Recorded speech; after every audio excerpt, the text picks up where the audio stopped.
On va parler maintenant avec Sharon Calderon qui est avec nous. Bonsoir Sharon, merci d'être là.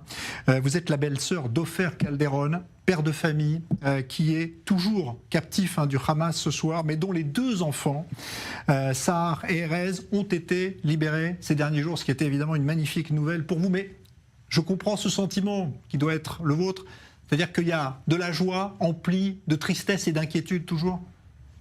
On est au milieu, 2 tiers de joie et puis un tiers un peu moins joyeux. Nous sommes très heureux que les enfants soient là. Et relativement à la situation, ça va. Mais quand même, leur père n'est pas là. Et ils ne pourront pas aller bien tant que leur papa ne sera pas là. Nous ne pourrons pas être une famille entière tant qu'il est là-bas. Et nous, ici. Ouais, ça fait partie de ce système de torture psychologique qu'a mis en place le Hamas depuis le début, c'est de libérer partiellement des familles, certes des enfants, mais parfois ils ont gardé la mère. D'ailleurs, peut-être une mère sera libérée ce soir. Et c'est le cas de Ofer, qui est donc un père qui est resté alors que ses enfants sont sortis. C'est la même chose. Pour nous, une maman ou un papa, c'est pareil. Il y a des papas qui sont plus actifs, il y a des papas qui le sont moins. Ofer est un papa très actif. Il est impliqué auprès de ses enfants la majorité des journées. Il s'adore. C'est une famille heureuse qui était heureuse jusqu'au 7 octobre. Et là, la famille s'est effondrée. Ofer a été enlevé avec ses 2 enfants, Erez et Sahar.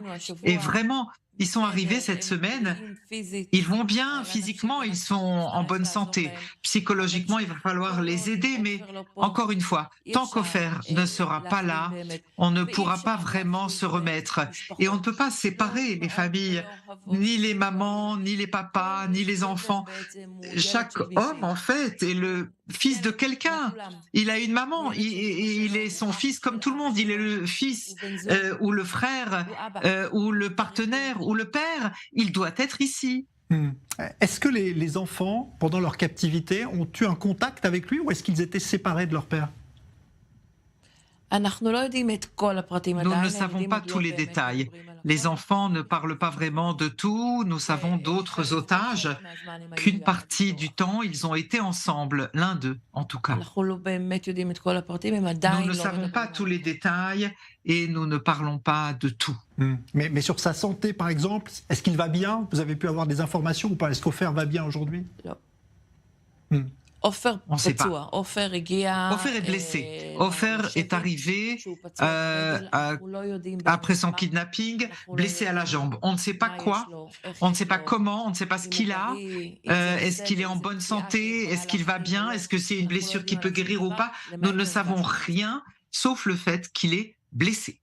Alors, vous menez ce combat avec toute votre famille. Il y avait la mère des enfants qui est venue, on l'avait reçue ici même dans ce studio, depuis le 7 octobre pour la libération de tous. Alors, vous avez obtenu la libération des enfants, ce qui est magnifique, mais c'est un combat qu'il faut encore continuer aujourd'hui. Comment, dans quel état d'esprit ? Il y a une fatigue, j'imagine, aussi nerveuse pour vous tous. Comment vous arrivez à tenir ?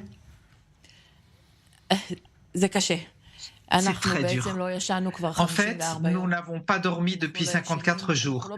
Nous ne dormons pas, nous ne sommes pas à la maison. On n'a plus de maison. Notre maison est détruite. Nous n'avons pas de maison, nous n'avons pas notre salle de bain, notre lit, notre coin. Nous vivons dans des hôtels depuis 54 jours.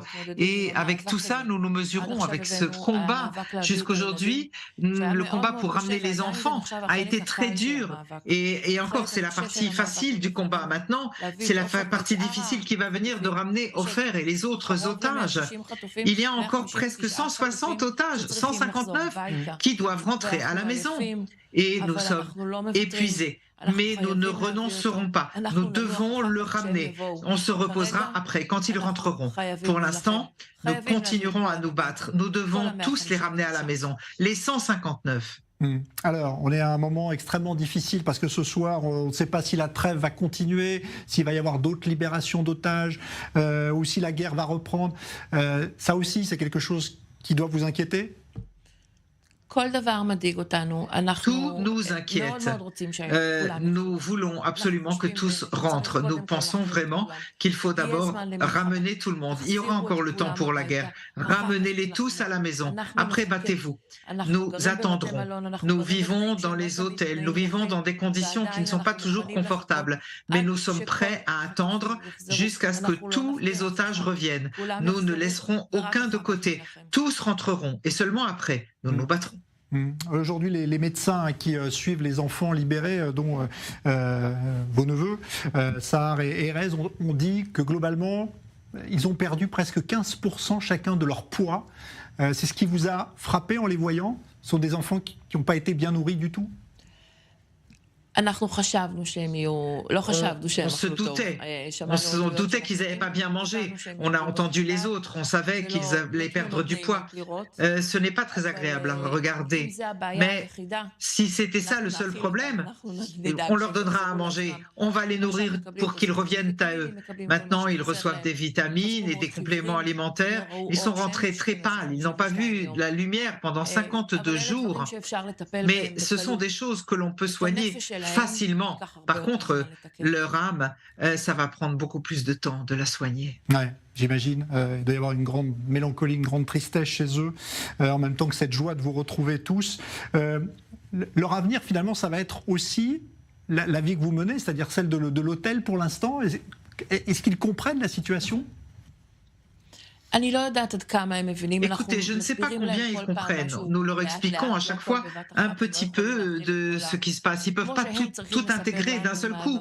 Comme nous, eux, ils doivent nous raconter ce qu'ils ont vécu ces 52 jours de détention. Nous devons leur raconter ce qui s'est passé ici pendant qu'ils étaient dans les geôles du Hamas. Une partie des choses, ils les ont découvertes l'un avec l'autre et beaucoup de choses, nous devons encore leur raconter. Nous le faisons tout doucement.